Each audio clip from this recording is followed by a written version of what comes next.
আর্চের tiles বসালে আর্চের টাইলসের round ঠিক হয় না।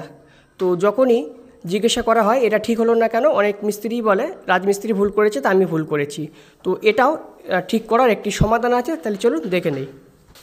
দুই সাইডই পিলারটা আমরা আগে টাইলস বসিয়ে নেব এইদিকে এবং এই সাইডের। নেওয়ার পরে একটি চ্যানেল এইভাবে আমরা উপর দিয়ে দিয়ে নেব, দিয়ে এই আনে একটি দাগ মারব এবং এইখানে একটি আমরা দাগ মারব। দাগ মারার পরে এই দুটি দাগের ঠিক মিডিলে সেন্টার করে একটি দাগ মারব।